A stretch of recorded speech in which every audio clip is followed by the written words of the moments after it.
नमस्कार, आप देख रहे हैं खबर विस्तार और मैं हूं आपके साथ पूर्वी राय। रीवा जिले के पहाड़िया पोषण आहार केंद्र में घटिया क्वालिटी के गेहूं से तैयार दरिया और खाद्य सामग्री के साथ अमानवीय तरीके से बर्ताव का मामला सामने आया है। सोशल मीडिया पर वायरल एक वीडियो में प्लांट के अंदर पोषण आहार सामग्री को पैरों से कुचलते हुए देखा गया, जिससे पूरे जिले और प्रदेश में हड़कंप मच गया है। इस मामले को गंभीरता से उठाते हुए समाजसेवी अधिवक्ता बीके माला ने मीडिया से चर्चा के दौरान कहा कि जिस तरह से पोषण आहार प्लांट में लापरवाही बरती जा रही है, वह न केवल कानून का उल्लंघन है बल्कि गर्भवती महिलाओं और बच्चों के स्वास्थ्य के साथ सीधा खिलवाड़ है। बीके माला ने बताया कि केंद्र में तकरीबन 1 करोड़ रुपए से अधिक की प्रोटीन युक्त सामग्री खुले में पड़ी है और वह नष्ट हो रही है।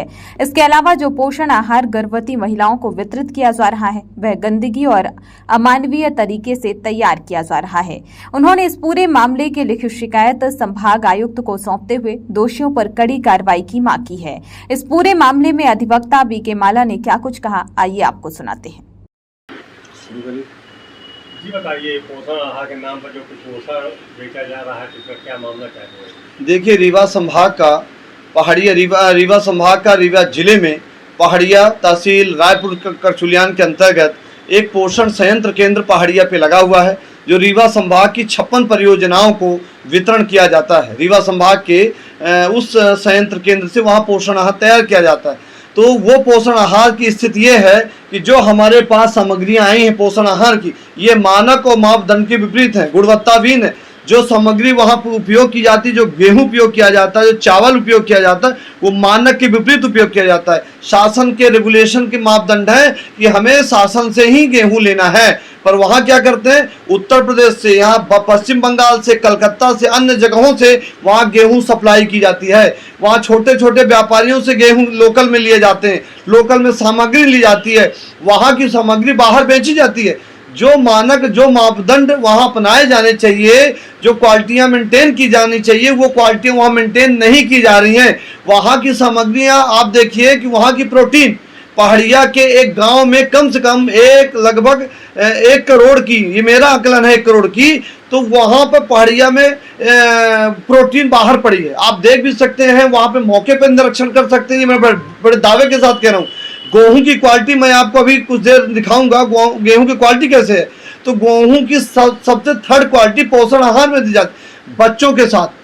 बच्चे कुपोषित न हो, महिलाएं गर्भवती, पोषण आहार उनको सही समय पे मिलना चाहिए और सही क्वालिटी का मिलना चाहिए, ताकि उनमें जो मानक मापदंड पोषण आहार में हैं, जो शासन के रेगुलेशन तैयार किए गए, जो बनाए गए हैं, उन पोषण आहारों से खिलवाड़ किया जा रहा है। पोषण आहार तैयार ही नहीं किया जा रहा। इस संबंध में पहाड़िया के जो वहाँ श्रमिक थे, उन्होंने मुझे लिखित तौर से और माननीय आयुक्त महोदय रीवा को पूर्व में भी आवेदन दिया था, उसकी कॉपी मेरे पास भी है। इस संबंध में हमने आयुक्त महोदय रीवा को इस आशय का ज्ञापन पत्र आवेदन दिया है कि रीवा जिले में मानक के विपरीत, गुणवत्ता विहीन, जो कैलोरी होनी चाहिए, जो मानक होने चाहिए, उस मानक के विपरीत पोषण आहार तैयार किए जा रहे हैं।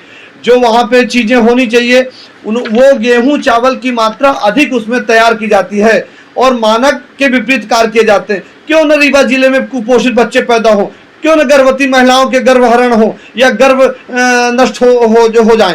इस प्रकार की घटनाएं रीवा जिले में हो रही, रीवा संभाग में हो रही। खाद्य में घोटाला हो रहा, खाद्यान्न में घोटाला हो रहा, व्यापक स्तर में इस प्रकार का भ्रष्टाचार वहां पर किया जा रहा है। ये जो है कि पूरा नेटवर्क काम करता है, जैसा कि अभी बात उठी थी बीच में, तो कुछ आंगनबाड़ी केंद्र और लोगों ने घेराव कर दिया था कि हमारे पर दबाव बनाया जा रहा है, जबकि ये देखा जाता है कि आंगनबाड़ी से जानवरों को बेचा जाता है, जानवर इसको खाते हैं, तो इससे कैसे पोषण मिलेगा लोगों को? देखिए, यही बात मैं कह रहा हूं कि जो केमिकल गुणवत्ता विहीन है, मानक के विपरीत हैं, उनको सड़कों में फेंका गया। तो यदि 25 टन, 40 टन, 50 टन सड़कों में पड़े हैं तो क्यों फेंका गया? वो क्वालिटी नहीं थी, और वही सड़क में सुअर या बकरियां या अन्य पक्षी कार्य वो भी बीमार हो रहे हैं। खुलेआम सड़क में फेंकना भी अपराध की श्रेणी में आता है। तो जब मानक के विपरीत था तो मानक कैसे तैयार किया? मान लीजिए वो सड़क में न फेंका जाता तो सप्लाई होता। स्व सहायता केंद्रों में, आंगनवाड़ी केंद्रों में दबाव बनाकर पूर्व में क्यों शिकायतें हुई? उसका यही कारण था कि मानक के विपरीत सामग्री बेची जा रही, मानक के विपरीत सामग्रियां पहुंचाई जा रही आंगनवाड़ी केंद्रों। पूरे रीवा संभाग में हम आपको गेहूं का सैंपल देते हैं। ये बोरी है, इस बोरी में आपको गेहूं दिखाने लाए हैं, वहां से हमने गेहूं मंगाया है। ये गेहूं की क्वालिटियां हैं, ये गेहूं की 8वीं क्वालिटी मानी जाती है, सबसे रद्दी क्वालिटी। ये पोषण आहार में उपयोग की जाती है।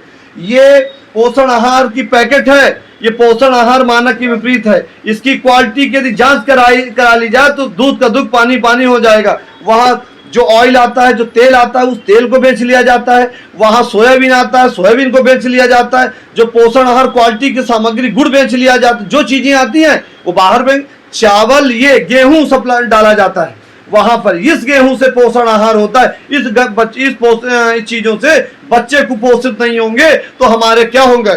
हमारे रीवा में भ्रष्टाचार भोजन पे हो रहा, पोषण आहार पे हो रहा, खाद्यान्न पे हो रहा है। यहाँ हम विकास की बात कर रहे हैं, बड़े बड़े बिल्डिंग की स्ट्रक्चर की बात कर रहे हैं, हम बच्चों से खिलवाड़ कर रहे हैं, हम परिवार से खिलवाड़ कर रहे हैं, उन गर्भवती महिलाओं के साथ खिलवाड़ कर रहे हैं। जिन महिलाओं की देश में सुरक्षा की बात होती है उनकी हत्या की बात काम कर रहे हैं, उनके जीवन से खिलवाड़ कर रहे हैं। इस प्रकार के मापदंड पोषण आहार में तैयार किए जा रहे हैं और वो चीजें जहां फेंकी गई हैं वो मौके पर हम आपके माध्यम से अनुरोध कर रहे हैं कि तत्काल इस पोषण आहार केंद्रों को जितने कर्मचारी हटा के वहां पे उनकी गुणवत्ता की, मानक की, मापदंडों की जांच करनी चाहिए। वहां सीसी कैमरा फुटेज की जांच होनी चाहिए। कितने वाहन आते हैं, कितने वाहन की निकासी होती है, रजिस्टर में एंट्री है, उनका वजन क्या है, उनकी रोकड़ बही क्या है, उनकी कैश बुक क्या है, वो कहाँ से माल खरीदते हैं। जब शासन के रेगुलेशन है कि FCI से ही माल खरीदना है तो आपने लोकल क्यों खरीदा?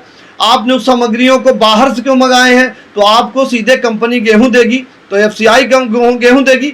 और गेहूं गुणवत्ता विहीन तो आप लिख के दीजिए गुणवत्ता विहीन है। यदि ये गेहूं है गुणवत्ता विहीन तो वो कैसे सैंपल अंदर आए और कौन से ट्रक आ रहे हैं, कौन से ट्रकों की निकासी हो रही है, सब रिकॉर्डों की जांच होनी चाहिए। और हम आपके माध्यम से ये भी कहना चाह रहे हैं कि जिस प्रकार पहाड़िया संयंत्र केंद्रों पर गुणवत्ता विहीन और मापदंडों के विपरीत, शासन के रेगुलेशन के नियमों के विपरीत काम किए जा रहे हैं और यह रीवा में गर्भवती महिलाओं के साथ, उनको छोटे छोटे ननिहालों के साथ, उन बच्चों के साथ, गरीब बच्चों के साथ खिलवाड़ कर रही, ऐसी सरकार की इन पर क्या कार्रवाई करेगी? अन्ना आपके सामने है, हम आपके सामने हैं, पूरे संपल सामने हैं। खबरों में फिलहाल इतना ही। बने रहें खबर विस्तार के साथ।